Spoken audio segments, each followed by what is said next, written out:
Last lecture में हमने topic start किया था the living world. Last lecture में हमने पढ़ा था कि लिविंग ऑर्गेनिजम्स जो होते हैं उनको हम लोग डिफाइन कैसे करते हैं, हम कैसे डिफरेंशिएट करते हैं कि डिफाइनिंग फीचर क्या है लिविंग ऑर्गेनिज्म का और कैरेक्टरिस्टिक फीचर क्या है। इस लेक्चर में हम देखेंगे diversity in the living world. Diversity in the living world मतलब अभी ये वर्ल्ड है, ठीक है, जो लिविंग ऑर्गेनिजम्स है उनमें काफी वैरायटीज दिखती है और हर लेवल पे दिखती है। मतलब अब अगर हम कहें कि हमें स्पीशीज लेवल पे डाइवर्सिटी दिख रही है, मतलब डॉग भी एक स्पीशीज है, ह्यूमंस भी एक स्पीशीज है, कैट भी एक स्पीशीज है, टाइगर भी एक स्पीशीज है, तो स्पीशीज के लेवल में हमें इतने सारे स्पीशीज दिखते हैं, ठीक है। अब हम कहेंगे कि जो डॉग्स है, डॉग एक स्पीशीज है। अब डॉग में भी हम ऐसा तो नहीं देखते कि सारे डॉग एक ही वैरायटी के होते हैं, बहुत सारे ब्रीड्स दिखते हैं हमें डॉग्स के। तो वो ब्रीड कैसे दिख रहे हैं, मतलब एक स्पीशीज है, उस स्पीशीज में जो जीन्स है, जो जेनेटिक मटेरियल है, उनकी कोडिंग इस तरीके से है कि डॉग के स्पीशीज में भी हमें काफी सारी वैरायटीज दिख रहे हैं, मतलब उनके जेनेटिक लेवल पे भी हमें डिफरेंसेस दिख रहे हैं, ठीक है। और इकोसिस्टम लेवल पे, इकोसिस्टम लेवल पे मतलब एक हैबिटेट है, मतलब सपोज एक जंगल है, तो एक जंगल में बहुत सारे एनिमल्स भी रह रहे हैं, वर्म्स भी रह रहे हैं, प्लांट्स भी रह रहे हैं, और ये सब आपस में रह रहे हैं। तो ये एक इकोसिस्टम में भी हमें इतने सारे ऑर्गेनिजम्स दिख रहे हैं, लिविंग ऑर्गेनिजम्स दिख रहे हैं, ठीक है। तो बायोडाइवर्सिटी यही कहता है कि the sum total of diversity that exist at all levels of biological organization including genetic species and ecosystem level. मतलब इन इतने सारे जितने भी बायोलॉजिकल ऑर्गेनाइजेशन है, मतलब कोई भी लेवल पे अगर हम बात कर लेंगे तो जेनेटिक लेवल पे, स्पीशीज लेवल पे, इकोसिस्टम लेवल पे और हर लेवल पे हमें वैरायटीज दिखने मिलती है, ठीक है। IUCN क्या है? International union for conservation of nature. IUCN एक ऑर्गेनाइजेशन है जो हमें बताती है कि कितने सारे स्पीशीज है, स्पीशीज में डिफरेंसेस क्या है, और हमें ये बताती है कि कौन से ऑर्गेनिजम्स को, मतलब जैसे हम एंडेंजर्ड स्पीशीज देखते हैं कि कोई स्पीशीज अभी बहुत ही कम बच गई है, इनका जो पॉपुलेशन है वो काफी कम है, तो ये सब की लिस्टिंग कौन करता है? IUCN करता है। IUCN ही बताता है कि किस जो प्लांट की स्पीशीज है या फिर एनिमल की स्पीशीज है, इनको बोटानिकल गार्डन में जैसे प्लांट्स को डाल दो, कंजर्व कर लो, मतलब नेचर को कंजर्व करो। और तो ये सब कौन बताता है हमें? IUCN बताता है। तो IUCN के हिसाब से, according to IUCN, 1.7 to 1.8 million species है अभी तक जो हमें पता है और जिसको हमने डिस्क्राइब कर चुके हैं। अब इतने सारे स्पीशीज हैं तो इन सबके अलग अलग नाम होंगे अलग अलग कंट्री में। मतलब चाइना में लोग जैसे इंडिया में हम मैंगो को आम कहते हैं और उसका इंग्लिश नाम मैंगो है, तो अब चाइना में तो आम नहीं बोल रहे होंगे, और इंडिया के ही पार्ट में बहुत सारे लोग उसको आम नहीं बोल रहे होंगे, उसका कुछ अलग लोकल नाम होगा, ठीक है। तो एक नीड थी किसके लिए कि जो भी एक स्पीशीज है उसको वर्ल्ड वाइड सिर्फ एक ही नाम से बुलाने के लिए उसको स्टैंडर्डाइज करना पड़ा हमें नेमिंग सिस्टम को, ठीक है, नेमिंग सिस्टम को, उसको हम लोग कहते हैं nomenclature. We know plants and animals with their local names which would differ from place to place, ठीक है, मतलब इंडिया और चाइना में, even within a country, एक कंट्री में भी आम को हम हर जगह पूरे नॉर्थ से लेके साउथ तक हम आम ही तो नहीं बोलते होंगे। So we need to standardize the naming system of organism, that is nomenclature. अब नॉमेनक्लेचर क्या होता है? किसी भी ऑर्गेनिज्म को नेमिंग देना, हमने लिखा कि नॉमेनक्लेचर होता है। ये तीन टाइप का होता है, जैसे अभी हमने देखा था, लोकल नेम होता है, किसी भी चीज का इंग्लिश नेम होता है और साइंटिफिक नेम होता है। जैसे मैंगो का अगर हम ले तो इंग्लिश नेम उसका मैंगो है, लोकल नेम उसका आम है इंडिया में, और साइंटिफिक नेम उसका मैंजीफेरा इंडिका है। तो ऐसे ही जो वर्ल्ड में जितने भी बायोलॉजिस्ट हैं वो एक कॉमन प्रिंसिपल पे एग्री करते हैं, एक मतलब एक रूल बनता है कि किस बेसिस पे किसी भी ऑर्गेनिज्म की हम नेमिंग देंगे। तो biologist use universally accepted principles to provide scientific names to organism. जितने भी बायोलॉजिस्ट है वो कॉमन प्रिंसिपल पे एग्री करेंगे। तो जैसे इतने सारे ऑर्गेनिजम्स है, अब प्लांट्स है, एनिमल्स है, बैक्टीरियाज है, वायरसेस है, तो इनकी नेमिंग अब एक ही ऑर्गेनाइजेशन तो नहीं कर सकती थी, वरना कोई एक बॉडी होती जो इसको रिकमेंड कर देती कि इनका नाम ऐसे दे देना है, लेकिन ऐसा नहीं है। जैसे ज़ूलॉजिकल नोमेनक्लेचर, मतलब जो भी एनिमल्स की नेमिंग देनी होगी वो ICZN देता है, जितने भी प्लांट्स की नोमेनक्लेचर देनी है वो ICBN देता है, जितने भी बैक्टीरियाज की देनी होगी वो ICNB देगा, और कल्टीवेटेड प्लांट्स, जो प्लांट को हम कल्टीवेट कर रहे हैं उसका कौन देगा? तो ICNCP देगा, और ICVCN वायरसेस का देगा। तो ये नाम आपको याद रखना है, international code of zoological nomenclature, international code of botanical nomenclature.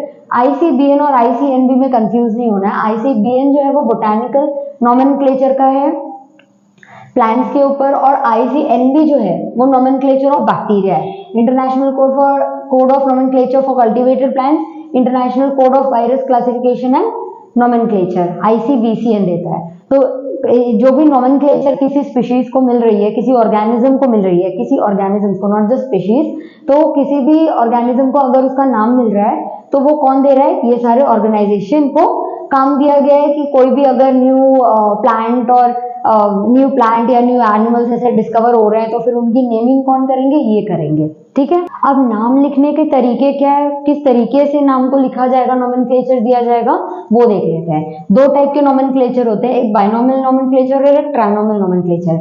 Binomial nomenclature नाम से ही आपको पता चल रहा है कि इसमें 2 वर्ड का नाम दिया जाएगा, और ट्राइनोमियल नोमेनक्लेचर में जो है वो 3 वर्ड का नाम दिया जाएगा। ठीक है, बाइनोमियल नोमेनक्लेचर जो है वो कार्लस लिनियस ने दिया था, और ये मोस्टली एक्सेप्टेड नोमेनक्लेचर है। एग्जांपल ले लेते हैं, मैंजीफेरा इंडिका, ये साइंटिफिक नेम है किसका, मैंगो का। तो जो पहला नाम लिखा, पहला वर्ड जो दिया है वो मैंगो का जीनस होगा, ठीक है, मतलब ग्रुप होगा एक, और स्पीशीज जो है वो इंडिका है, मतलब मैंगो है। ठीक है, तो बाइनोमियल नोमेनक्लेचर में कितने वर्ड्स होते हैं, 2 वर्ड्स होते हैं। एक होता है, जो पहला वर्ड होता है वो जीनस होता है, जो दूसरा वर्ड होता है वो स्पीशीज होता है। ये मोस्टली एक्सेप्टेड है। जो ट्राइनोमियल नोमेनक्लेचर होता है उसमें 3 नाम दिया जाता है। पहला वर्ड जो होता है, 3 वर्ड दिया जाता है। जो पहला वर्ड होता है वो जीनस होता है, ठीक है, लियो, दूसरा वर्ड जो होता है वो स्पीशीज का नाम होता है, और तीसरा जो होता है ना वो वैरायटी होती है। वैसे तो एनिमल्स में वैरायटी नहीं, सब स्पीशीज होती है, ये भी हम डिटेल में देखेंगे। ठीक है, तो पैंथेरा मतलब जीनस है किसकी, लायन की जीनस है, लायन जिस जीनस में आता है उस जीनस का नाम क्या है, पैंथेरा। लियो क्या है, लायन है, और पर्सिका क्या है, लायन की वैरायटी है, एक वैरायटी है पर्सिका। ठीक है, तो उसका सब स्पीशीज है, तो ये मोस्टली एक्सेप्टेड नहीं है, ये कॉमनली यूज नहीं होता। बाइनोमियल नोमेनक्लेचर कॉमनली यूज होता है। ठीक है, 2 वर्ड्स का कैसे लिखते हैं इसको हम इसके आगे देखेंगे। बाइनोमियल नोमेनक्लेचर किसने लिखा था, कार्लस लिनियस ने। कार्लस लिनियस ने 3 बुक्स लिखे थे, सिस्टमा naturae, स्पीशीज प्लांटेरम और फिलोसोफिया बोटानिकल, ये याद रखने हैं। ठीक है, सिस्टमा naturae में इन्होंने एनिमल्स और प्लांट स्पीशीज के बारे में लिखा था। स्पीशीज प्लांटेरम में इन्होंने डिस्क्रिप्शन दिया था, प्लांट का स्पीशीज के कुछ डिस्क्रिप्शंस दिए थे इस बुक में। और फिलोसोफिया बोटानिका में इन्हें रूल्स दिए थे बोटानिस्ट को कि जो भी प्लांट्स अभी डिस्कवर होंगे उनको क्या नाम दिया जाएगा, उसके रूल्स इन्हें इस बुक में लिख के दिए। ठीक है, तो ये डिफरेंस हो गया हमारा बाइनोमियल नोमेनक्लेचर और ट्राइनोमियल नोमेनक्लेचर में। मोस्टली एक्सेप्टेड क्या है, बाइनोमियल नोमेनक्लेचर। अब रूल्स देख लेते हैं बाइनोमियल नोमेनक्लेचर का, मतलब बाइनोमियल नोमेनक्लेचर हो गया या ट्राइनोमियल नोमेनक्लेचर हो गया, उनको लिखने का तरीका क्या है देख लेते हैं। तो बाइनोमियल नोमेनक्लेचर देख लेते हैं। पहले तो जो भी हम नाम लिखते हैं स्पीशीज का, ठीक है, किसी भी ऑर्गेनिज्म का अगर हम नाम लिख रहे हैं तो हम उसे कैसे लिखेंगे, लैटिन लैंग्वेज में लिखेंगे। लैटिन लैंग्वेज क्यों यूज होता है, क्योंकि ये कोई भी कंट्री या लैंग्वेज नेटिवली यूज नहीं करती है। ठीक है, इसीलिए इसको हम लोग डेड लैंग्वेज बोलते हैं, डेड लैंग्वेज है। और इसमें जो वर्ड होती है ना, उसका एक वर्ड का एक ही मीनिंग होता है। जैसे इंग्लिश में कई सारे वर्ड्स ऐसे होते हैं जिनका मीनिंग एक ही है, तो लैटिन लैंग्वेज में कैसा है कि अगर एक वर्ड है तो उसका मीनिंग एक ही रहता है, 3-4 वर्ड का एक मीनिंग नहीं होता है। तो 1 word has 1 meaning, so each organism has 1 scientific name. 2 words का है बाइनोमियल, इसलिए बोलते हैं हम इसको फर्स्ट वर्ड और सेकंड वर्ड। जो फर्स्ट वर्ड होता है वो जीनस होता है, जो सेकंड वर्ड होता है वो स्पीशीज होता है। पहला वर्ड एग्जांपल देख लेते हैं, मैंजीफेरा इंडिका। तो मैंजीफेरा क्या है, जीनस है, इंडिका जो है वो स्पीशीज है। और क्या दिख रहा है हमें इसमें, मैंजीफेरा का जो पहला लेटर है, जो पहला वर्ड का पहला लेटर है वो कैपिटल है, और जो दूसरा वर्ड का पहला लेटर है वो स्मॉल लेटर में दिख रहा है। ठीक है, और दोनों जो वर्ड्स हैं वो दोनों सेपरेटली अंडरलाइंड है, ऐसे एक साथ नहीं अंडरलाइन करना है, ये सेपरेटली अंडरलाइन किया जाता है। ठीक है, और अगर ये जो मैंजीफेरा इंडिका है, अब इसको मैंजीफेरा इंडिका का डिस्क्रिप्शन पहले किसने दिया था, कार्लस लिनियस ने दिया था। तो अगर आपको ऑथर का नाम लिखना है ना, तो आपको कैसे लिखने पड़ेगा, पहला 2 वर्ड तो जैसे इसमें लिखा है वैसे लिखना पड़ेगा, मैंजीफेरा इंडिका। एब्रीवेटेड फॉर्म में लिखना पड़ेगा। जो भी जो बायोलॉजिस्ट होंगे जिनने ये मैंजीफेरा इंडिका के बारे में डिस्क्रिप्शन दिया तो वो लीनियस थे, तो हम लोग एब्रीवेटेड फॉर्म मतलब छोटे फॉर्म में इनका नाम लिखेंगे और इसको अंडरलाइन नहीं करेंगे। ठीक है, तो रूल्स देख लेते कैसे लिखना है। फर्स्ट वर्ड जो है वो जीनस है, सेकंड वर्ड जो है वो स्पीशीज है। व्हेन हैंड रिटन, हाथ से जब हम लिखते हैं इसको तो हम लोग दोनों वर्ड्स को अंडरलाइन करेंगे, लेकिन जब प्रिंटेड फॉर्म में होगा ना तो इटैलिक फॉन्ट में होगा। ठीक है, तो इटैलिक फॉन्ट में होगा ये। जीनस जो है पहला लेटर का कैसा होना चाहिए, कैपिटल, और स्पीशीज का पहला लेटर कैसा होना चाहिए, स्मॉल होना चाहिए। ऑथर का नाम अगर लिख रहे हो आप, author's name written after species, species के बाद लिखना है ऑथर का नाम। और कैसे लिखना है, एब्रिवेटेड फॉर्म में, छोटे फॉर्म में इसको लिखना है, अंडरलाइन नहीं करना है, रोमन लैंग्वेज में लिखना है इसको। मतलब अगर हम प्रिंट कर रहे हैं तो ये इटैलिक्स में होना चाहिए, मैंजिफेरा इंडिका इटैलिक फॉन्ट में होना चाहिए, लेकिन जो लिन है तो वो रोमन लैंग्वेज में है और इसको इटैलिक्स में नहीं लिखना है। तो ये तरीका है क्या लिखने का, बाइनोमियल नोमेनक्लेचर को लिखने का ये तरीका है। बाइनोमियल नोमेनक्लेचर में जो तीसरा वर्ड अगर लिख रहे हैं हम तो वो किसका होता है, ऑथर का होता है, लेकिन ट्राइनोमियल में किसका होता है, वो सब स्पीशीज या वैरायटी का होता है, जो इसके आगे हम देखेंगे अभी। एक और चीज देख लो, ये जो जीनस है उसको हम लोग जेनेरिक एपिथेट बोलते हैं, स्पीशीज जो है उसको स्पेसिफिक एपिथेट बोलते हैं, और जीनस और स्पेसिफिक स्पीशीज को, जेनेरिक एपिथेट को और स्पेसिफिक एपिथेट को मिला के हम लोग उसको बाइनोमियल एपिथेट बोलते हैं। लास्ट रूल क्या है बाइनोमियल नोमेनक्लेचर का, प्रिंसिपल ऑफ प्रायोरिटी। मतलब जैसे अगर कोई स्पीशीज है, अगर कोई स्पीशीज है उसको किसी ने, मतलब दो बॉटनिस्ट है सपोज, अगर हम प्लांट्स की बात कर रहे हैं, दो बॉटनिस्ट है, उनने एक बॉटनिस्ट ने कुछ और नाम दे दिया, दूसरे बॉटनिस्ट ने कुछ और नाम दे दिया, तो फिर किसका नाम कंसिडर किया जाएगा, क्योंकि वर्ल्ड में तो कोई भी बॉटनिस्ट नाम दे सकता है। तो अगर अब इन दोनों ने नाम दे दिया है, दोनों ने नाम दे दिया है, तो जिनने पहले इसे डिस्क्राइब किया, जिनने पहले पब्लिश किया होगा इस नाम को, उनका नाम हम वैलिड नाम देंगे और वैलिड नाम मानेंगे, और जो दूसरा जिसने पब्लिश किया है वो नाम भी कंसिडर करेंगे, पर हम उसे सिनोनिम बोल देंगे। ठीक है, लेकिन ये किसने रिकॉग्नाइज किया था, मेरे AC डे कैंडोल ने। इन्होंने कहा था कि प्रिंसिपल ऑफ प्रायोरिटी ऐसी होनी चाहिए, और अकॉर्डिंग टू ICBN, क्या था ये, international code of botanical nomenclature. तो ICBN के हिसाब से भी क्या है कि ये वाली सिस्टम मान ली गई थी, लेकिन लीनियस ने कहा कि ऐसे कैसे हो सकता है, पहले तो दो नाम रख नहीं सकते, आपके सिलेबस में इतना ही है। लेकिन लीनियस ने क्या कहा कि जैसे अभी टोमेटो का नाम क्या है, लाइकोपर्सिकॉन एस्कुलेंटम, ठीक है, और उसके बाद जो पब्लिश हुई थी वो सोलैनम लाइकोपर्सिकम था। तो सोलैनम लाइकोपर्सिकम असल में तो वो इसी जीनस का है, टोमेटो है ये, ठीक है, लाइकोपर्सिकम मतलब टोमेटो। तो जो टोमेटो है वो असल में तो सोलेनेसी फैमिली का ही है, तो उसका नाम तो सोलैनम लाइकोपर्सिकम ही होना चाहिए, ना कि लाइकोपर्सिकॉन एस्कुलेंटम। तो AC कैंडोल ने तो बोल दिया कि जिसने पहले पब्लिश किया उसी का नाम कंसिडर करेंगे, लेकिन ये अलग फैमिली में चला जाएगा, ये अलग फैमिली में चला जाएगा। तो इसलिए क्या हुआ, लिनियस ने कहा कि ऐसा नहीं होगा, जब मतलब जो वैलिड होगा उसी को हम लोग वैलिड नाम मानेंगे। लेकिन ये आपके सिलेबस में नहीं, आपके सिलेबस में बस प्रिंसिपल ऑफ प्रायोरिटी जो AC कैंडोल ने बताया था अकॉर्डिंग टू ICBN, तो जो पहले पब्लिश कर देगा उनका नाम ऐसे होगा, उसको वैलिड नाम बोलेंगे, और जो दूसरा होगा वो सिनोनिम होगा। अब ट्राइनोमियल नोमेनक्लेचर देख लेते हैं। ट्राइनोमियल नोमेनक्लेचर में हमने देखा था कि 3 वर्ड्स होते हैं इसमें, ठीक है, तीनों अंडरलाइन करेंगे। प्लांट के इसमें कैसा रहेगा कि सपोज अकेसिया निलोटिका, तो पहला वर्ड क्या होता है, जीनस, दूसरा स्पीशीज, तीसरा वैरायटी होता है किसके, प्लांट में, क्योंकि अब इसमें सब स्पीशीज क्या होगा, ठीक है। और जो एनिमल्स के इसमें होता है पैंथेरा लियो पर्सिका, तो इसमें पहला जीनस होगा, दूसरा स्पीशीज, तीसरा सब स्पीशीज होगा, ठीक है। तो ये हो गया हमारा ट्राइनोमियल नोमेनक्लेचर। और जो ट्राइनोमियल नोमेनक्लेचर में जैसे ये 3 वर्ड्स के बनते हैं, तीनों वर्ड्स हमने अंडरलाइन किए, ये तो हो गया हैंड रिटन फॉर्म में। जब इसको हैंड फॉर्म में करते हैं ना तो ये तीनों इटैलिक फॉन्ट में प्रिंट किए जाते हैं, ठीक है, तीनों को इटैलिक फॉन्ट में। जैसे उसमें कैसे हो रहा था कि अगर हम ऑथर का नाम लिख रहे थे तो हम एब्रिविएटेड फॉर्म में लिख रहे थे, ठीक है, और उसको अंडरलाइन नहीं कर रहे थे, और रोमन फॉन्ट में लिखेंगे हम, लेकिन यहाँ पे इटैलिक फॉन्ट में इसको लिखते हैं। ये सारे ऑर्गेनिजम्स हैं, तो जैसे हमने देखा कि हमने नोमेनक्लेचर भी दे दिया, बहुत सारी स्पीशीज है। According to IUCN 1.7 to 1.8 million species भी है। तो हर स्पीशीज के बारे में अकेले पढ़ना पॉसिबल है क्या? नहीं पॉसिबल है।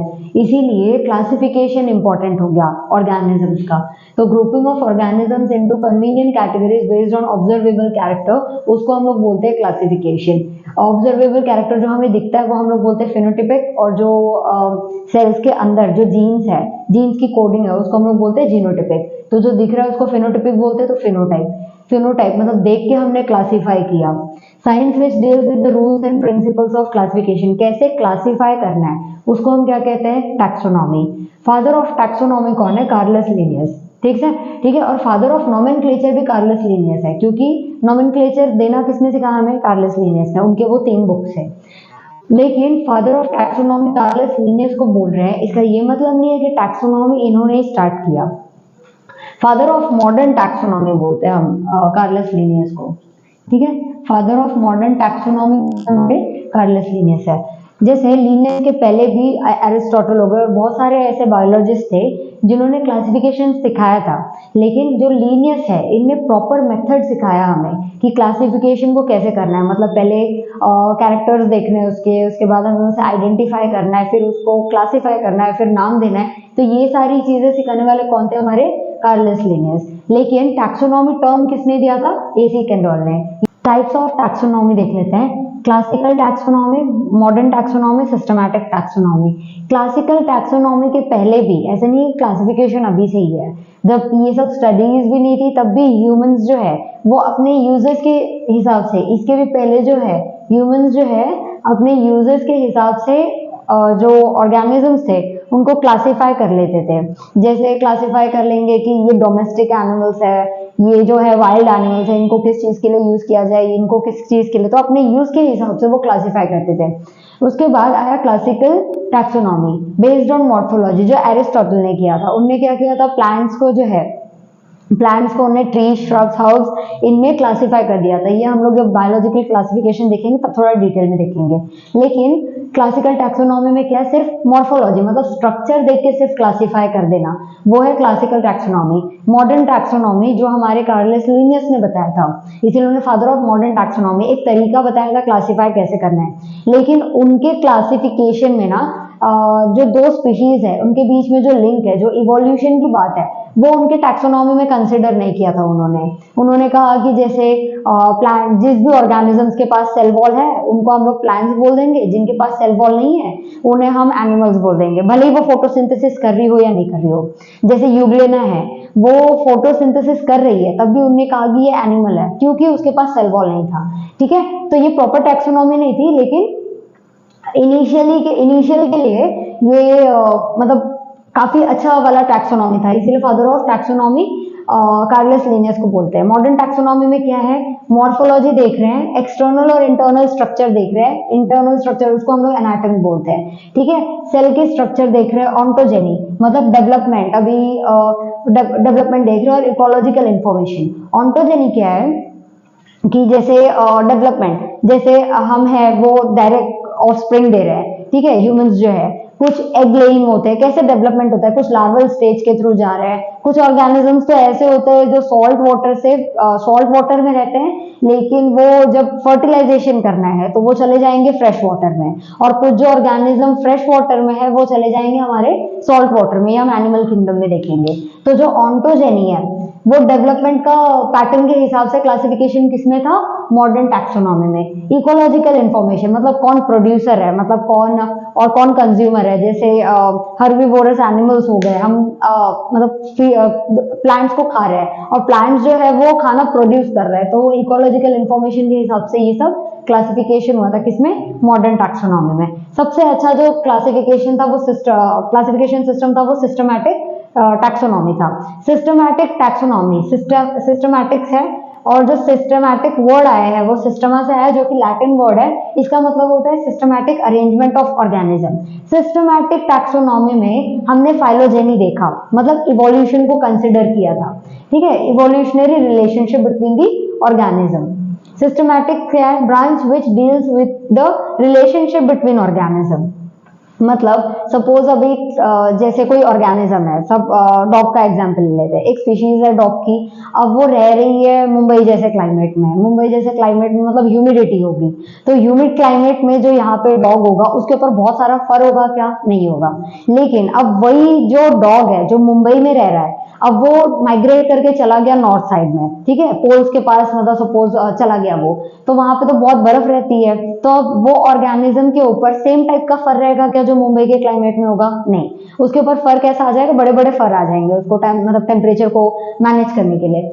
तो अब क्या होगा कि जो डॉग, जो स्पीशीज मुंबई की थी और चली गई अब वो नॉर्थ साइड में, कश्मीर साइड चली गई, तो ये ऑर्गेनिज्म में फर है, लेकिन अब वो वहां पे इवॉल्व होकर नया स्पीशीज ही बन जाएगा, और मुंबई वाला जो है वो मतलब छोटे छोटे फर वाला डॉग होगा। लेकिन अब क्लासिफाई करेंगे तो ऐसा नहीं लग रहा कि ये कनेक्टेड है दोनों, मतलब इनमें बहुत सारी चीज, तो इंटरनल एनाटॉमी और मतलब जो हैबिटेट, जो लाइफस्टाइल होगा इनका वो सिमिलर होगा, लेकिन जो पैटर्न है थोड़ा तो ऐसे कनेक्टेड हो जाते हैं ना, इवोल्यूशन हो गया इसमें। लेकिन ये दोनों स्पीशीज कैसे रिलेटेड है, तो उस सिस्टम को हमने सिस्टमैटिक टैक्सोनॉमी में देखा था। तो ये हो गया 3 टाइप की taxonomy, classical taxonomy, modern taxonomy, systematic taxonomy. अब बेसिक्स ऑफ टैक्सोनॉमी, टैक्सोनॉमी मतलब क्लासिफिकेशन करते कैसे। पहले तो हम कैरेक्टर्स देखेंगे कि वो डॉग में, ये डॉग में कैसा फीचर्स कॉमन है, क्या है, फिर हम आइडेंटिफाई करेंगे कि हाँ ये डॉग है, फिर हम उसको क्लासिफाई करेंगे, मतलब एक ग्रुप में डाल देंगे हम इसे कि ये वाली कैटेगरी में इसको डाल देते, तो ये क्लासिफिकेशन हो जाएगा, फिर उसको नाम दे दो, नॉमेनक्लेचर। तो ये जो 4 है ये बेसिक्स ऑफ टैक्सोनॉमी, मतलब टैक्सोनॉमी इसके बिना हो नहीं सकती है। टैक्सोनॉमी कैटेगरीज देख लेते हैं। जैसे क्लासिफिकेशन एक तरीके से किया जाता है, ठीक है, क्लासिफिकेशन के कुछ स्टेप्स होते हैं, वो एक सिंगल स्टेप प्रोसीजर तो है नहीं, तो इसमें जो स्टेप्स होते हैं वो हायरार्कियल ऑर्डर में होते हैं, ठीक है। 7 स्टेप्स तो होंगे ही, 7 ऑफ द कैटेगरीज तो पक्का है ही, पर बीच बीच में ना ऐसे 21 इंटरमीडिएट कैटेगरीज भी होती हैं, ठीक है। जैसे kingdom, phylum, class, order, family, genus, species, ये हम लोग 7 कैटेगरीज है, ये हम लोग हमेशा कंसिडर करेंगे। और इन 7 कैटेगरीज को हम लोग क्या बोलते हैं? रैंक या तो कैटेगरी, मतलब ये एक रैंक है, ये एक रैंक है, ये एक रैंक है, और रैंक को ही हम कैटेगरी बोलते हैं। तो ऐसे कितने रैंक्स है यहाँ पे, कितने कैटेगरीज है? 7 है, 7 तो रहेंगी, लेकिन बीच बीच में 21 इंटरमीडिएट कैटेगरीज भी प्रेजेंट होती है, लेकिन हम लोग मेन पढ़ते हैं इन 7 को ही है, ठीक है। Classification of living organism is not a single step process, it involves number of steps, that is hierarchy. each step require rank, each step represent rank और कैटेगरी। ये एक एक स्टेप जो लिखा है, ऑर्डर, फैमिली, जीनस, स्पीशीज, ये एक एक स्टेप को हम लोग रैंक या तो कैटेगरी बोलते हैं। Each category is referred to as unit of classification, ये एक एक यूनिट है क्लासिफिकेशन की, और स्पीशीज जो है वो बेसिक यूनिट है इस क्लासिफिकेशन सिस्टम का, ठीक है। Species is the basic unit of classification. अब आप ना हमेशा कंफ्यूज हो गए टैक्सा, टैक्सॉन और रैंक के बीच में। रैंक तो आपको समझ गया कि एक एक जो स्टेप है उस एक एक स्टेप को रैंक बोल रहे हैं, ये एक रैंक है, ये दूसरा रैंक है, तीसरा रैंक है। टैक्सा क्या होता है ना कि जैसे अगर या तो हम जीनस की बात कर ले और फैमिली, मतलब 2 चीजों को इंटरलिंक करता है ये, ठीक है। तो हम इंटरलिंक करने के लिए जैसे स्पीशीज और जीनस ले सकते हैं, जीनस और फैमिली ले सकते हैं, स्पीशीज और फैमिली नहीं ले सकते वैसे जनरली, मतलब इजी नहीं होगा उसको पढ़ना। फिर स्पीशीज और जीनस को एग्जांपल में ले लो, जीनस और फैमिली को ले लो, फैमिली या ऑर्डर को ले लो, ऑर्डर और क्लास को ले लो, तो ऐसे 2 ग्रुप को आप ले सकते हो, 2 रैंक को आप ले सकते हो, ठीक है। तो हम एग्जाम्पल में लेंगे स्पीशीज और जीनस को, टैक्सा और टैक्सॉन पढ़ने के लिए। स्पीशीज जो है वो क्या है? एक टैक्सॉन है, ठीक है, एक लेवल है। मतलब सपोज हम कह रहे हैं अगर होमोसेपियंस एक स्पीशीज है, ठीक है, होमोसेपियंस जो है वो एक स्पीशीज है, तो वो स्पीशीज को हमने क्या कहा कि ये टैक्सॉन है। अब होमोसेपियंस किस जीनस में आता है? इसीलिए मैंने कहा 2 में पढ़ना। होमोसेपियंस किस जीनस में आता है? होमोजीनस में आता है। जीनस होमो में आता है, ये होमोजीनस में सिर्फ होमोसेपियन एक स्पीशीज तो है नहीं, जो होमो है उसमें होमोसेपियंस, होमो इरेक्टस और ऐसे बहुत सारे दूसरे स्पीशीज हैं। तो ये जो ग्रुप ऑफ स्पीशीज है ना, उसको हम लोग बोलते हैं कि टैक्सा। तो टैक्सॉन एक है, एक स्पीशीज की बात, ऐसी और भी ग्रुप, ये एक स्पीशीज और दूसरा ग्रुप, तो जो प्लूरल फॉर्म है टैक्सॉन का उसको बोलते हैं हम टैक्सा, ठीक है। मतलब होमो इरेक्टस को ले लो यहाँ पे, तो भी वो एक स्पीशीज हो गई। अब होमो इरेक्टस के साथ और कौन से स्पीशीज को जीनस होमो में डाला है? होमोसेपियन को। तो ये जो ग्रुप में हम पढ़ रहे हैं ना, उसको हम बोलते हैं टैक्सा। इसीलिए बोलते हैं टैक्सा जो है वो प्लूरल फॉर्म है हमारे टैक्सॉन का, ठीक है। कंफ्यूज नहीं होना है। ये हो गया हमारे रैंक, इसके अंदर जो एक स्पीशीज होगी उसको हम लोग बोल देंगे हमारा टैक्सॉन, और वो स्पीशीज जो ग्रुप में बना के जीनस बना ले रही है, तो इन दोनों को लिंक करके हम लोग बोलेंगे कि ये टैक्सा है, मतलब बहुत सारे स्पीशीज का ग्रुप है, तो उसको हम लोग टैक्सा बोल देते हैं। ठीक है,